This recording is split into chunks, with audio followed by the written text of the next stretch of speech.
Space is a really interesting concept to me because spaces don't have a lot of significance on their own.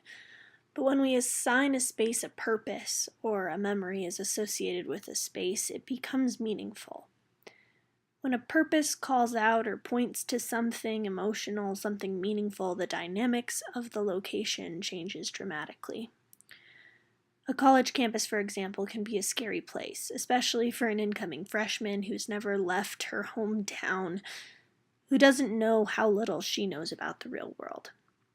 I felt this way as I toured Westminster for the first time, exploring a campus that I initially was really turned off by. Told by a teacher that I needed to go the weekend of the vagina monologues because it would change my life. Whatever, I've heard that before. But damn was I wrong. And actually, so was she.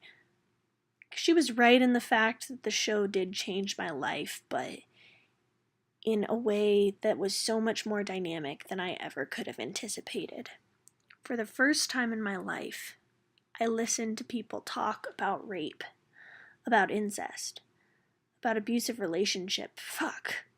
They were talking about me. I was hooked. I said yes to Westminster.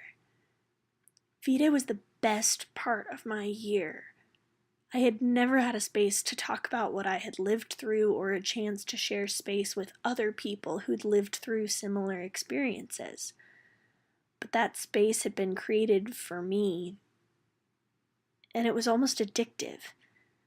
I became V-Day vice president and then V-Day president, but that still wasn't enough because sharing space with passionate people made all other interactions feel superficial and inauthentic. I longed to have that same sense of community and pride in everything I did and to help empower others as the vagina monologues had empowered me. This space gave me the comfort and the push that I needed to start making change, and to make the change that I always knew that I should have been pushing for. Because I entered this space, because I came to Westminster, I woke up. I woke up from feeling complacent with the way things were and began standing up for what I believed in. For the first time, I was questioning the status quo and demanding that it be a better one. I didn't really decide I wanted to be an activist. It was kind of like it found me.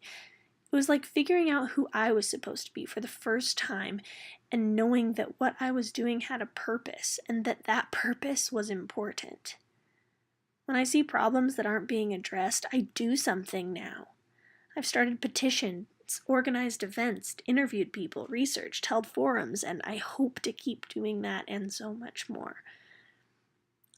I didn't know that making the decision to come to this college would mean changing the entire course of my life, the way that I think about things, the way that I make decisions, and the way that I interact with others, but I'm so glad that that's what happened. If I hadn't toured Westminster the weekend of the vagina monologues, I don't know if I would be here right now. And here is right where I want and need to be.